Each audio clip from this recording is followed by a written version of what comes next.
It's something we my wife and I talk about almost every week. It's that we're not in control.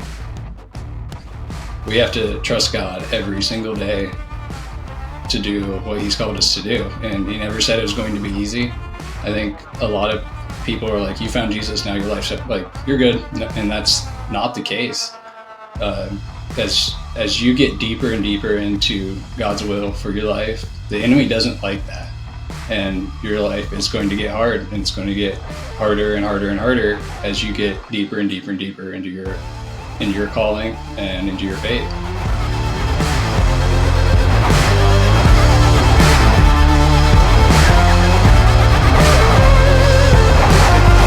Hey everyone, welcome to this week's episode of the ROYL Podcast. We are so excited for today's guest. It is Kyle Lindner of Lindner Designs. How you doing, Kyle? Doing great. How are you, Donnie?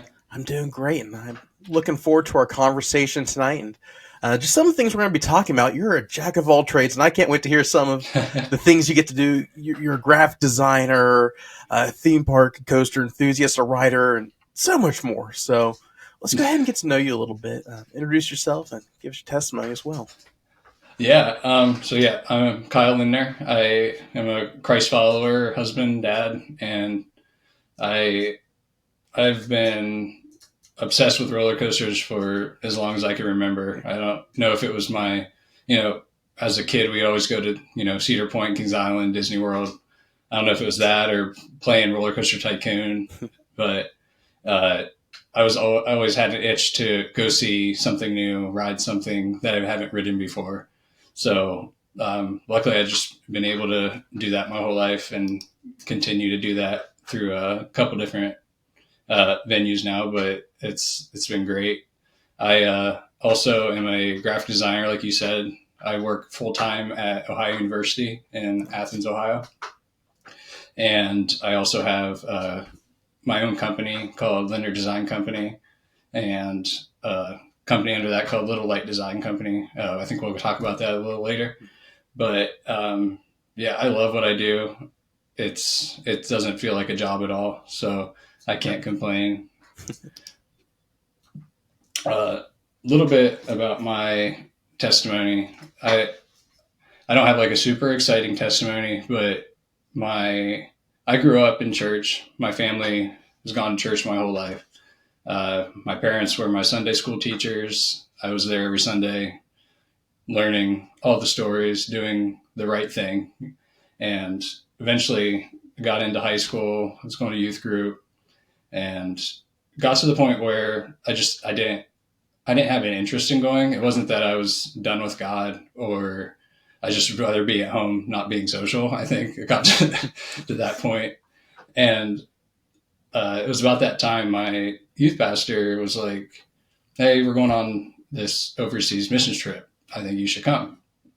And I wasn't really sure, but he and some of my youth leaders kept pushing me to go, and ended up going to Jamaica that summer, and it changed my life. I got to see like so many people that had almost nothing worshiping harder than anyone I've ever seen before. It was just incredible. I wanted to have that kind of passion myself, and just being around that kind of cemented that in me. And so I came back, really tried to get more involved in our youth group, in our church. Ended up going every other year on a trip like that. I've been to Honduras 5 times now. It's just every time you go, you learn to just really humble yourself and be thankful for what you have. Yeah. Seeing people that have nothing is like truly nothing, and being happy is breaks your heart, but also makes you very, very thankful for what you have. I remember standing in a lady's house in Honduras. It was a 1-bedroom house as big as my office, and there was a 500-pound pig on the floor. And they all, 5 kids and her, lived in this room. It's just incredible that God is there and he loves them just as much as he loves us. And we're all called to be on this journey together. And so from there, I went on to, I met my wife. Well, we didn't meet her in high school. We kind of gone to the church together our whole lives. But we started hanging out in high school. Got married at age 19, which we had some pushback on, but we knew that's what God wanted for us. And like you could tell, like the enemy didn't want us doing this. Yeah. Once you see what God's doing, you realize there's another side of this. Once you see that unseen part of, the spiritual realm, and it sees you, it doesn't want you doing what God's called you to do. Yeah. So it was obvious that, we were doing what God wanted us to do. And we've even said to each other at one point, like, what in the world does God have in store for us that so much is going wrong in our lives? So we'll get to that eventually. But yeah. We were in college at that point, and I had switched my major a few times and wasn't really happy doing what I'd been doing. I can't even remember now, it was like sports management. And then I was in a computer program, and I found myself, I was like an honor student in high school, and I found myself on academic probation at one point because I just wasn't enjoying what I was doing. And ended up talking to a buddy of mine who actually used to be my youth leader. He's a graphic designer as well. And he was like, have you ever thought about doing this? And I was like, I didn't realize that could be something I could do. I mean, I always loved art. I always loved looking at logos. I always loved drawing. Never thought that would be something that I could do for a living, and did it, and changed my major again and got into the program, started taking these art classes, loved it, turned my grades around, got to a point at Ohio University, you had to take so many classes before you could get accepted into the design program. And so I had done that. I had gotten all A's in my design program, submitted my portfolio, and got rejected. And I was like, why is going on? And I talked to some people, talked to my professors, and eventually it came down to this one professor just didn't like the fact that I didn't start in the art program. It was like a political thing. I don't know, but that was frustrating, and it set me back another year. So, fast forward another year, I had more classes and submitted my portfolio again, and I got in.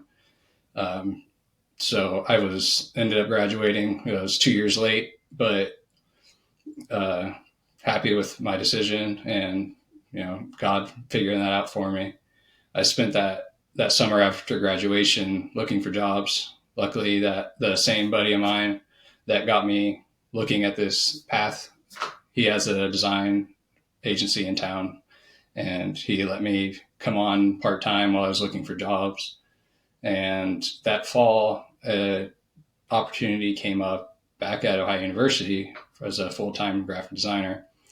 And I ended up getting that position. And just looking back now, it's all a God thing. Like, he used that, me not getting into the program, to save my time to get this job so I could stay in town with my family, at my church with students that I'd worked with, and not have to move to another part of the state to get a job. So you can just see, just looking back over my life, how God has used those bad things that have happened for something good.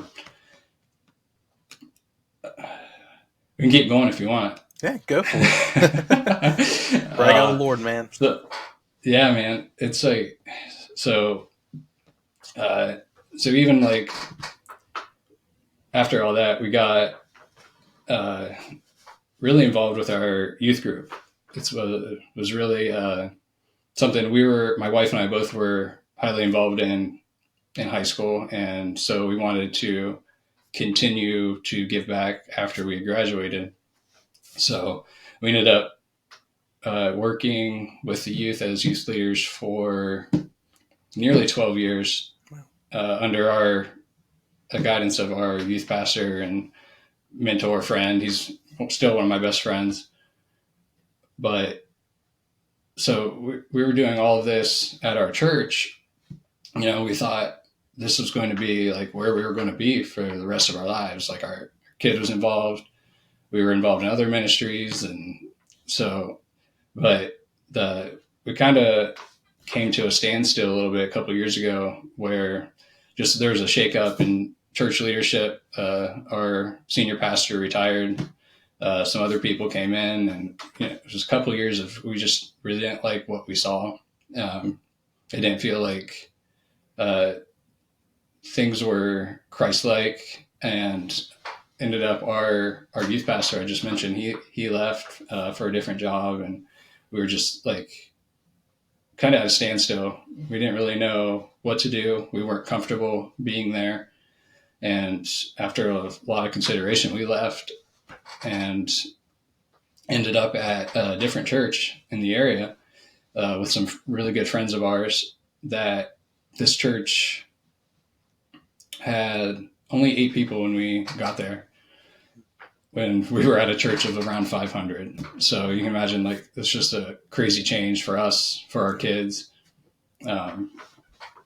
But it's been incredible to see, like, how this small group of people stayed together and just welcomed us in with open arms.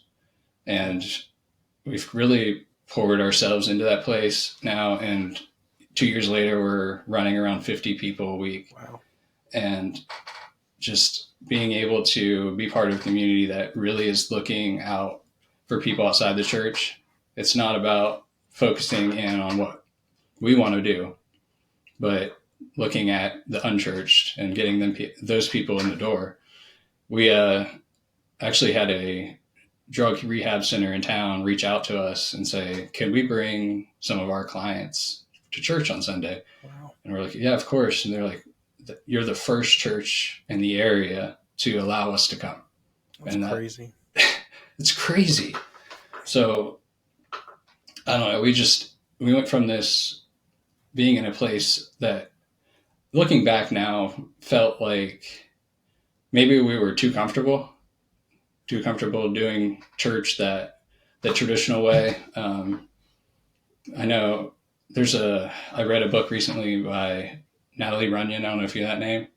Sounds familiar. Raised to Stay is her book, but in there she has this quote called deconstruction without reconstruction is just destruction.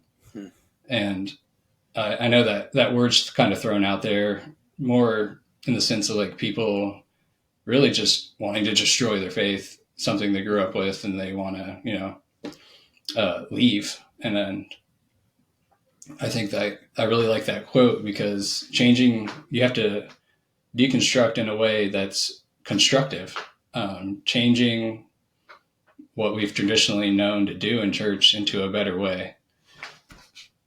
So I always look back at that and just make sure that to see what we're doing and see if it's the way God would do it. So, and all of that, this is the last thing I'll have to say, but You're good. It's just crazy, like all these things that happen to get us to where we are now. And so after doing all that, being in kind of like a tough spot for a couple of years, during all that, my wife and I felt called to do foster care. Awesome. So that was a whirlwind, but we've been doing that now for 3 years. Awesome. And just seeing the world right outside your own door that you had no idea was there. Kids growing up in terrible environments that, you could drive down the street and never know it. it's really opened our eyes. We've been able to foster several kids and have a few in respite. I think we've had 11 kids in our home in the last 3 years, but we really wanted to be able to adopt. That was always something we had talked about even before we got married. And so this was the way to do that locally, help the local community. We ended up being able to adopt one boy that was in our home for almost 2.5 years this summer. So that was great. It was awesome to see that come full circle. But also, like, doing foster care has really cemented my faith. Just being so humbled that God has entrusted me to help these kids, to be his hands and feet. I remember, I can't say a lot about this, but we had a baby in our home that, in a crazy turn of events, like, tragically, we ended up in the hospital, and just in a matter of 24 hours. And so we were sitting there just experiencing this, witnessing what was happening to him, and knowing what the outcome was going to be, just without being helpless in the situation. It was wild. It was surreal. And I remember sitting there, crying, asking God, like, why is this happening to us? Why did we have to be the ones that dealt with this? And I remember him just telling me over and over that night, I've got him. So just like having him, not only he had him, he knew the situation, but he had us too. And after that, I just felt this incredible sense of peace that I never felt before. Like, I was there in my lowest of lows, completely okay. Like, I was a mess, but I was okay. And so that was wild. There's a quote I like that goes like something like, you will know when you are in the middle of God's will, when you feel peace doing what you're doing. And that's what I felt. So while that was incredibly hard to go through, it really cemented my faith. That's good. There's nothing that can convince me otherwise now. Once you truly feel God, and it's hard to deny that fact, So that's a little bit of my backstory, and there's a lot more stories of God coming through for me, but that's for another time.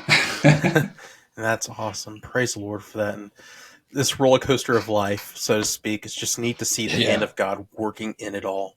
And that's one of the things we love to share here at Ride of Your Life, is to let people know that you could be redeemed, restored, and revived, and God can use your story to give him glory and to bring people to him. And that's just awesome to hear that testimony there. And let me ask you this. What has been the biggest thing God has taught you through all of this, through the fostering, through being married young, to your schooling and graphic design, everything? What has been the biggest thing God has taught you? What has been your takeaway from that? It's something we my wife and I talk about almost every week. It's that we're not in control. Yeah. We have to trust God every single day to do what he's called us to do. And he never said it was going to be easy. I think a lot of people are like, you found Jesus, now your life's like, you're good. And that's not the case. Yeah. As you get deeper and deeper into God's will for your life, the enemy doesn't like that. And your life is going to get hard, and it's going to get harder and harder and harder as you get deeper and deeper and deeper into your calling and into your faith. Yeah, absolutely. And like you said, even in your testimony there, Satan will throw anything in your way to distract you from what God is doing in your life. And even if it's a situation like you mentioned, where you're just asking God, why are you allowing us to walk through this? But ultimately at the end, whether it's that moment or later down the line, light bulb goes off, like, I see why God did that. And as scripture tells us that all things work together for good to them that love God and are called according to his purpose. And we just need to rest in knowing that he's God, and He's been the same yesterday, today, and forever, and we can Right. bank on him above anything in this world. And Mm-hmm. that's just awesome to see that. And I love to hear testimonies of that, just the goodness of our God, even in the hills and valleys of our life. So Yeah. that's awesome, man. And with all of that, God's given you some really neat talents and gifts and abilities to use for his honor and glory. Let's go ahead and talk about some of those. Graphic design, that's probably one of the biggest things that a lot of people see, including this shirt I'm wearing. Yeah, man, I just saw that. So if you're listening, I'm wearing one of Kyle's designs. He recently did the Coaster Radio 20th anniversary logo, which is sick. It's awesome. And he does a phenomenal job with his work. You mentioned it a little bit in your opening there, but how did you get started with graphic design, and how did this was what God wanted you to do? Right. Yeah. So, like I mentioned, I've always been interested in art, drawing when I was younger, and I've always been drawn to logos, and I never really connected that would be something I could do. And you're always told, people in art school aren't going to get a job, and so luckily I had friends that had done it, and so I thought, why can't I do it as well? It doesn't, like, I know this is what I should be doing because it truly doesn't feel like a job to me. I love what I do. I get to, design things every day. I get to draw pictures. I get to make logos, whether that be for a high university or personal client of mine. But I can't complain. A lot of people, complaining about their jobs here and there, but there's some days I don't want to work. Everyone has that, but I love my job, and to be able to, use talents and gifts God's given me it's really a blessing. That's awesome. And what have been some of your favorite projects and designs you've been able to work on? So I grew up in Athens, which is right near Ohio University. So I've been here my whole life, but I grew up a diehard Bobcat fan, Nice. whether that, sports. And so being able to work on projects now that I see now at events and games, it's wild. Like 10-year-old me would not believe it. So sometimes it's surreal. Like I have to pinch myself and be like, that's really my work up there on the Jumbotron or something like that. But those projects are some of my favorite. I got to do the whole homecoming suite a few years ago, which included logo and icons and patterns, signage that ended up being, clear across campus the whole weekend and in the parade. So that was really early on too, when I started at OU. So that was really cool. Nice. Every once in a while, when the sports teams are doing well, I get to kind of make graphics that troll the other team. So that's a blast, and I have to make them if they win or lose. But yeah, it's really cool when they win and you get to use them. So that's cool. And then I guess outside of OU work, my company, I've been able to do a number of different logos for businesses in town, t-shirt designs. Some of my favorites were a mascot design for a elementary school in North Carolina. I got to do the Pinehurst Barbecue Festival logo, which a lot of big names of barbecue are there. Cool. And then our church logo at our new church, it just we were stuck so long, and it was a God thing, but it just came together so beautifully, and I'll have to share it with you, but it's really cool. All the symbolism isn't, but that, and then your shirt, it's got to be one of my all-time favorite logos too. Nice. So how did you get, I don't know if you're able to share this or not, how did you get the task to create their new logo? Yeah, so I have worked with Mike and Evie a little bit in the past. Years ago, actually, I was the coaster radio Olympic champion for ski ball. So that was the first time I talked to them.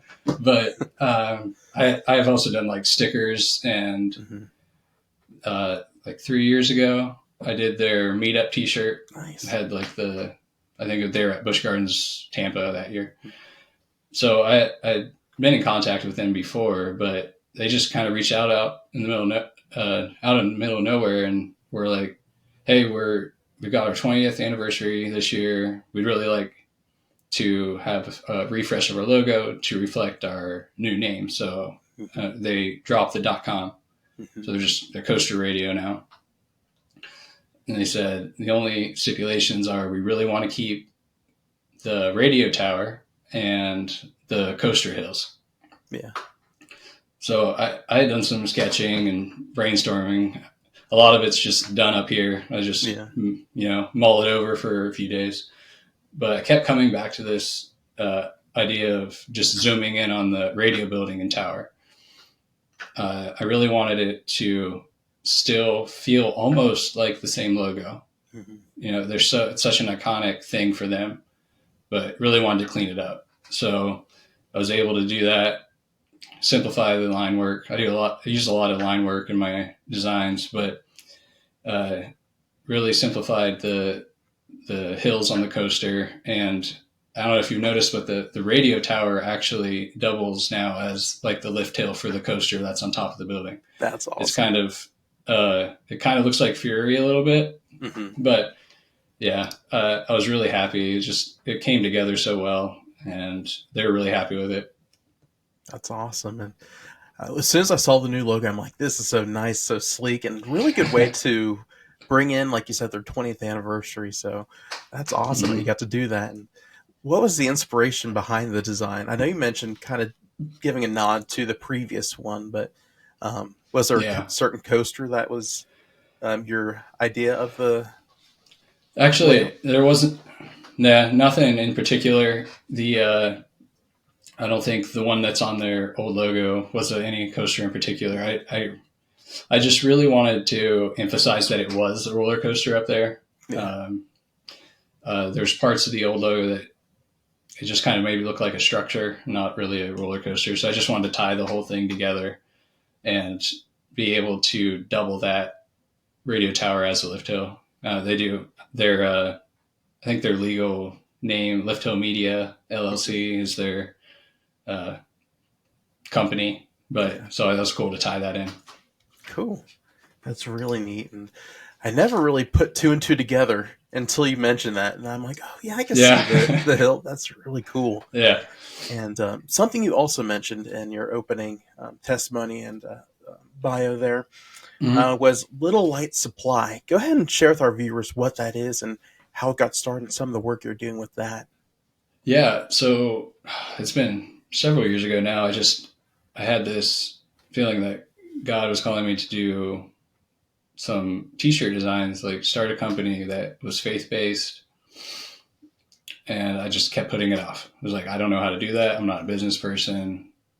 I don't have any way of printing shirts. And he kept bothering me with it until I was like, all right, I'm going to do it. And I found a place semi-local in Ohio that I could get shirts printed. And I came up with some designs, and it's just been a really cool way to share my faith with other people and being able to provide a way for other people to have not cheesy faith-based designs. And for me, it was never like to make money. I really started I wanted to provide our youth group kids with something cool that they'd want to wear. And so it's turned into now I have my own setup here. I can print in-house, and I do super small batch things. I'll do a pre-order and give it 2 weeks, and as many orders I get is how many I print. So it's pretty exclusive, and like I only do a few a year now, but it's still fun. I still like giving shirts away and that kind of stuff. Cool. And how can folks purchase from Little Light Supply? We I can get you the link to put in the notes, but it's Little Light Supply Co. at Big Cartel or /bigcartel.com. Okay. All right, and we'll leave that link in the show notes below so you guys can check that out and get yourself some merch. It's some really cool designs. I know it'll represent the Lord well, and it's, like I said, it's very awesome designs, and everything Kyle puts out is just phenomenal. So definitely check littlelightsupplyco.com there and get yourself something. So we also got Instagram too. We're on there. Awesome. Yeah. We'll leave that in the notes below as well. So not only are you a graphic designer, follower of Christ, but you're also a coaster enthusiast, like probably a lot of the people listening to here. So one of the cool things that I found out through your bio was you work or you write for this little group called Coaster 101. Go ahead and tell us how you got started with Coaster 101 and some of the things you've been able to do with them. Yeah, so I've been working with Coaster 101 since early 2013, I believe. Wow. They're just they're a group of writers. We're all over the country, and so before I got started with them, I was a fan of them for about 2 years. I loved what they put out. I thought it was clear, to the point. It wasn't all the stuff you didn't want to read. It was the news, the facts, and that's what I like to look at, something quick and informative. And there was this opportunity they were putting out a chance to work with them and to apply. So I did, and I was able to write a couple guest articles and eventually get on the team full time. It's been great. The group of guys that write for that website are incredible. They're some of my best friends now, even though I only see them once a year. We try to get together and hang out, ride some coasters together. But we have a Facebook group that we're constantly talking to each other and coming up with new content. Every once in a while, I'm on that podcast as well. Andrew, who really runs the podcast, he does an incredible job. And so it's really cool to be able to write about something we love. And also, like I mentioned, the kid in me wouldn't ever believe that I got to do some of the things that I've done now by being part of Coaster 101. Like I've been to probably over a dozen media days and events and got to ride coasters before other people get to. Videos of me riding roller coasters. It's just crazy. And I would never have had that opportunity if I wasn't part of this group. And it's been really cool to see how we've grown over the years. This is actually our 20th season as well, or 20th year of the blog. And so we've got some things planned for that.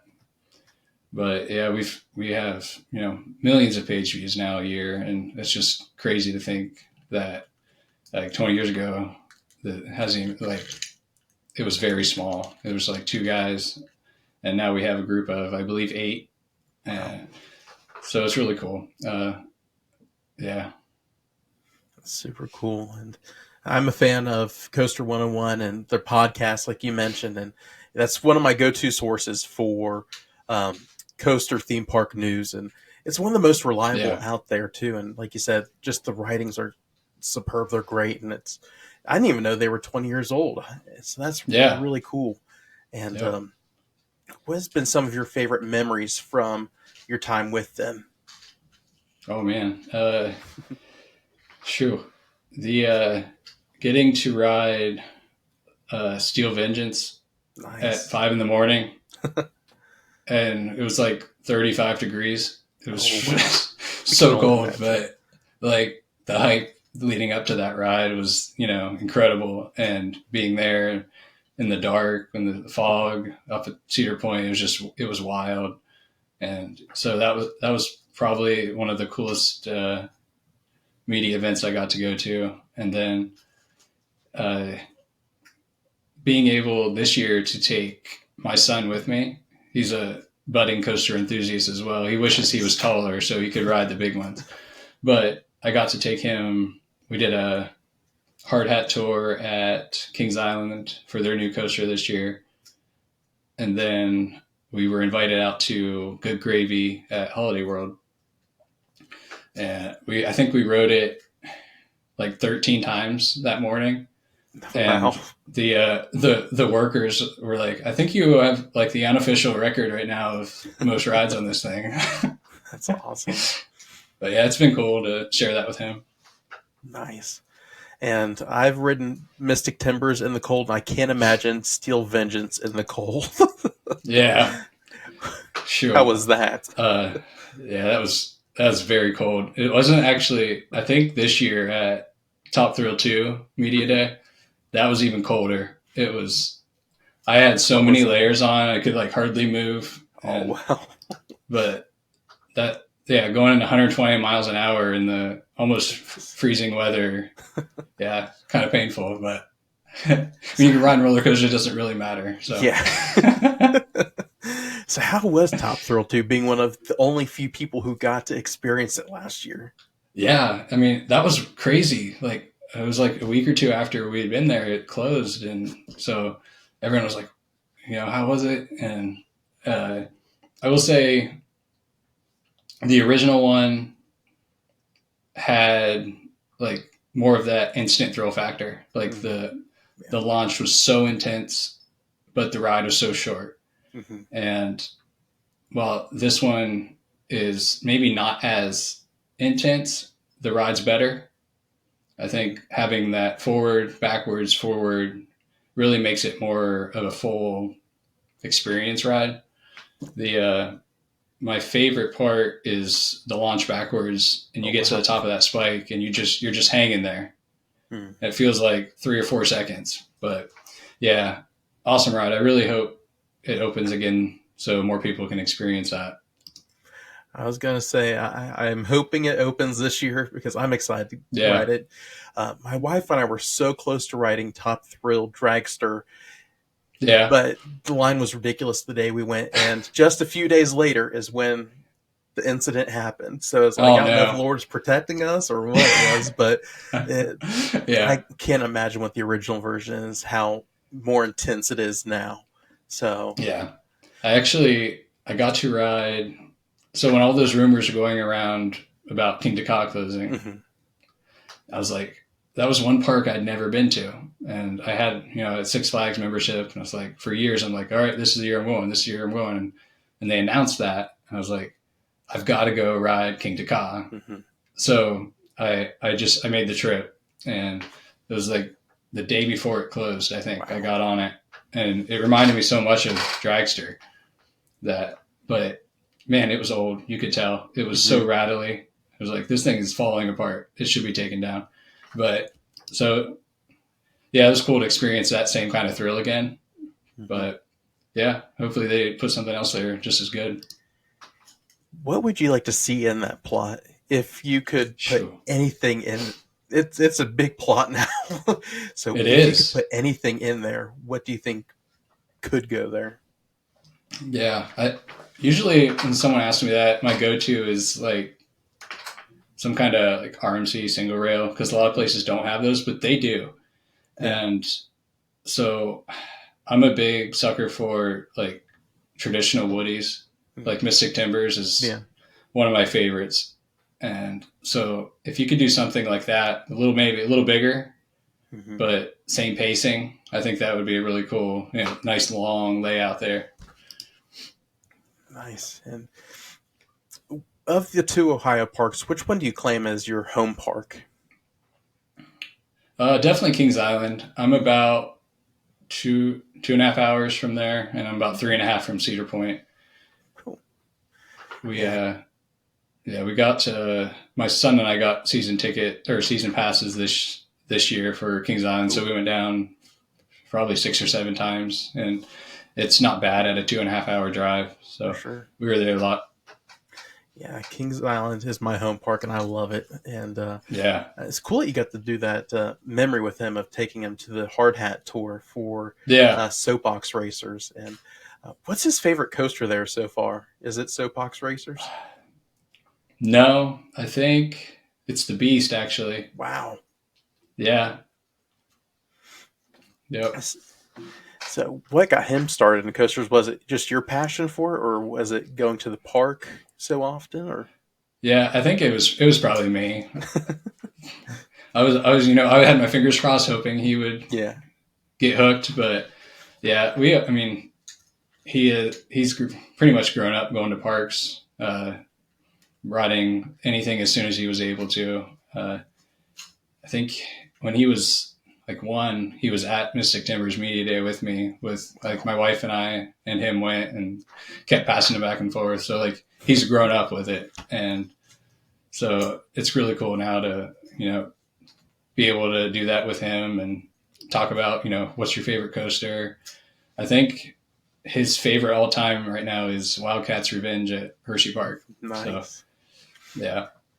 Yeah, I rode that for the first time, and it's one of the good ones out there for It is an yeah. RMC, and it's definitely better than what its predecessor was. Wow, Yeah. that was terrible. Yeah. That hurt, but that's a fun one. So, what is your Yeah, favorite it is. coaster that you've ridden? So for the longest time, like I said, I'm a big wooden coaster fan. Mm-hmm. So if we're talking wooden coasters, for the longest time it was the Beast. Like it's so long. The double helix is still the best element, I think, on any coaster ever. Like that feeling going around there through the tunnel, it feels like you're going a lot faster than you are. Mm-hmm. So that for the longest time was my favorite until this year I got back to Holiday World and rode the Voyage again. Yeah. And it had just been retracked. It was running so smooth, and it's so long too. But I would say it's beat out Beast now for the top spot for sure. Nice. And what's your favorite steel coaster?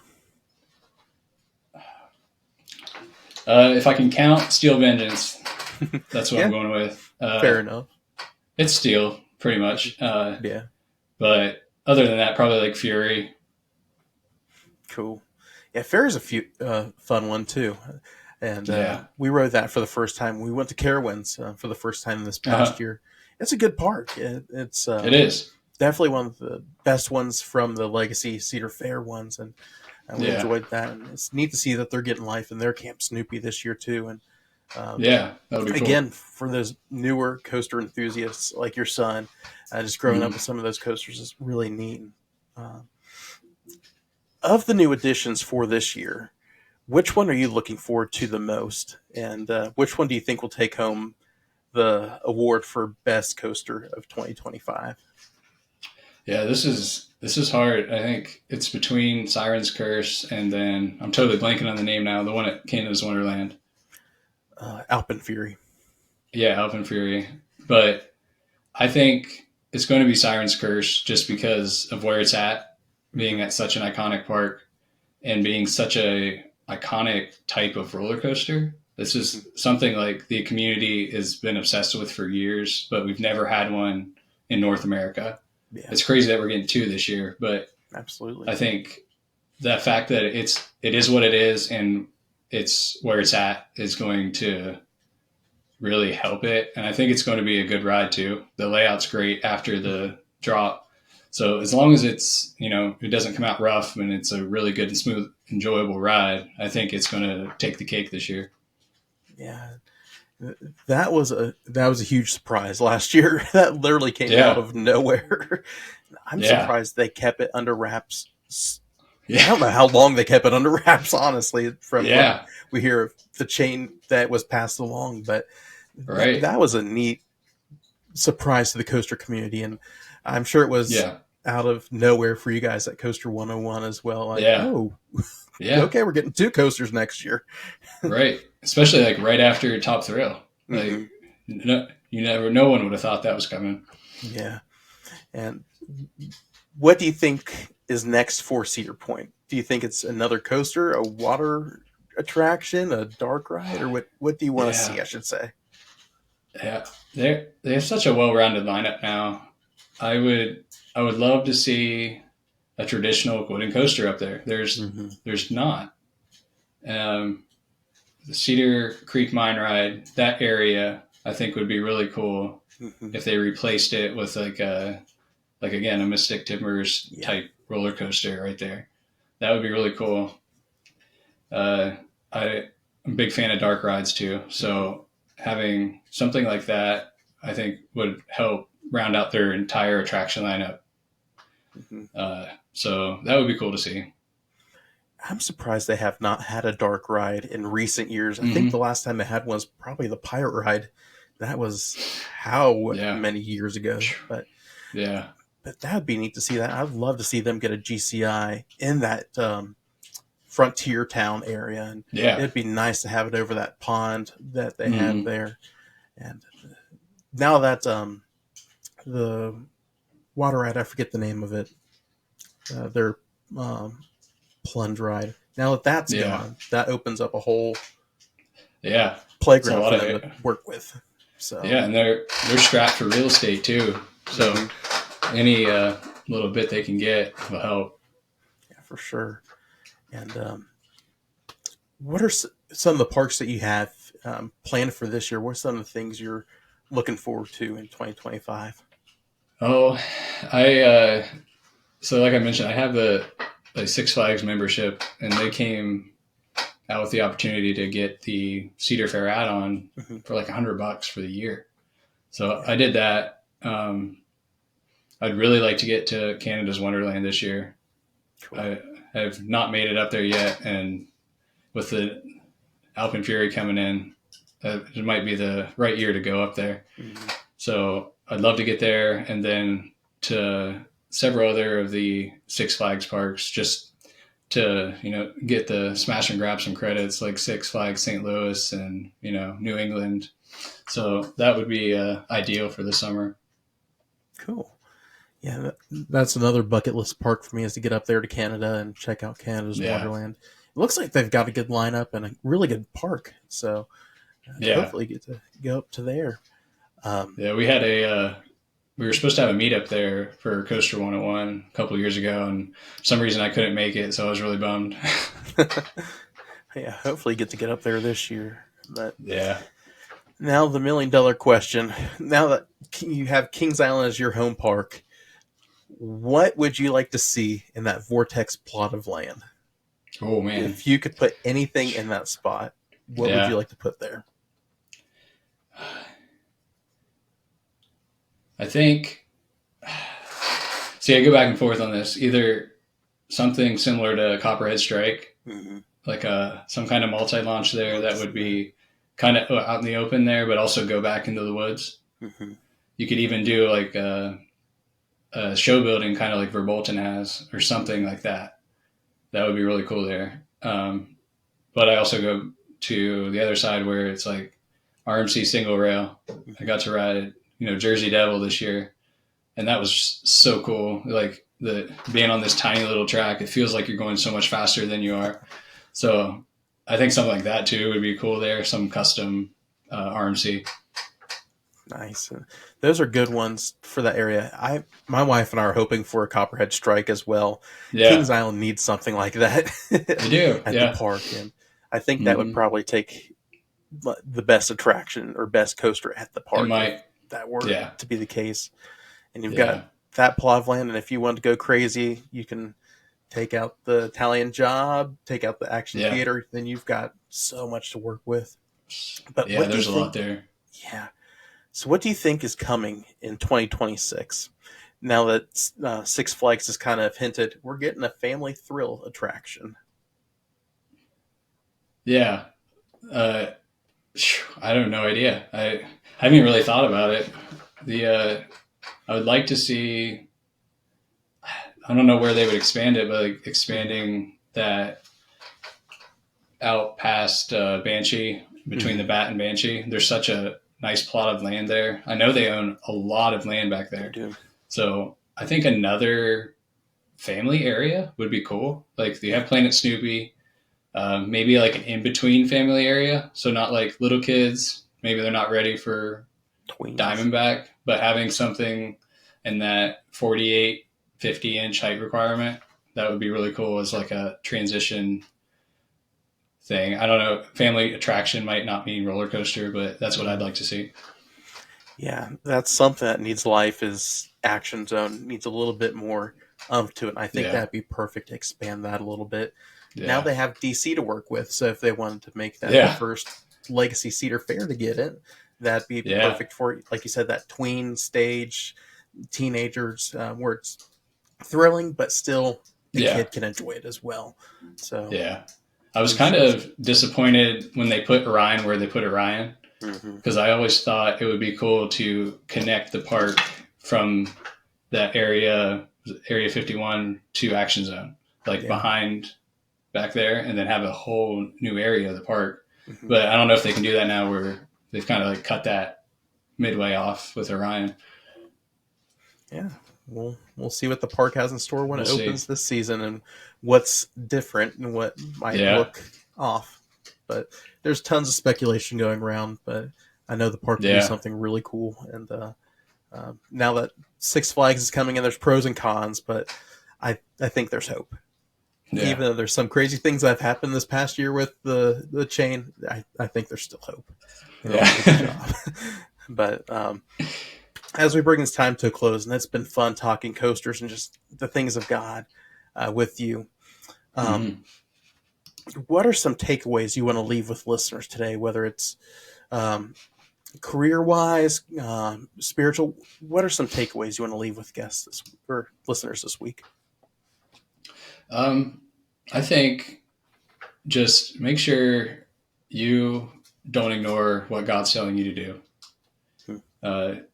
Just there's a reason for it. It might be really hard, but God's always going to back you up on that. Just no matter if you're doing it for Him, He's going to be there for you. So that would be one of the biggest things. Another is just to make sure you're filling yourself up. Sometimes I think as Christians, we're always like trying to pour into other people, and we leave ourselves really empty. But get a really good group of Christian friends to do life with. People that are going to have your back, that people that you can talk to. I've been a part of a Bible study of more or less the same guys for about 8 years now. And we commit to meet regularly, and, we have a group chat going on every day. It's going off, and sometimes it's just, we're sending each other funny memes or something, but we're there for each other. We're building each other up. And so just being able to have that kind of community around you is huge in your own faith walk. And no matter what you do, just always have other people to help you, like no matter what you're into. So like we have really good friends of ours that have also done foster care and are doing it right now. So we can, empathize with each other and, throw ideas around, like this happened today. How do we deal with that? And so, I don't know, just being able to bounce that off each other and going through life with other people that are doing the same thing as you it's huge. That's good advice there. And we all need community, especially a community of believers that you can lean upon in the good and the bad, and just to go to the Lord on behalf too. That's awesome. And it's good to surround, again, people with like faith and passions that can go through all the way. So very good. What is a verse in the Bible that you'd claim as like your life verse, or something that means something to you, and why is it that? Yeah, my go-to is Colossians 3:23. Well, it's whatever you do, work out with all of your heart as working for the Lord and not human masters.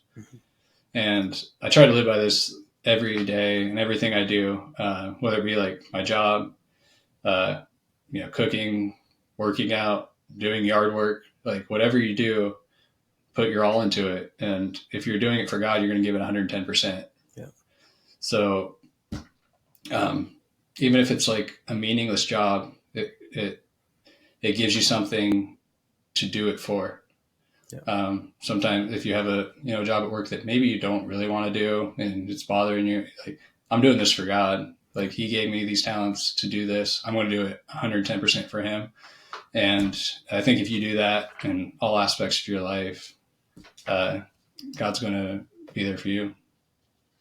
Absolutely. And that's a good verse too to be reminded of. And like you said, whatever we're doing, whether we like it or not, it needs to be done for the Lord in a good attitude. Right. Because like with your apparel line there, to let our light shine, and then people can see our good attitude, and that will please God and draw people to God. Because this world, let's be honest, they really don't care for Christians, and they don't want anything to do with it. But if they see someone who's giving a good work ethic, a good attitude, even in the tough situations, that might open up their heart and be receptive to the gospel. So that's a really I think that's always been my kind of motto when it comes to being a good witness. Is it's not being out there on the street corners shouting at people. That doesn't do any good. We were called to be known by our love, and being able to show that day in and day out, just in doing life the right way, doing it with 110% effort, doing it with love.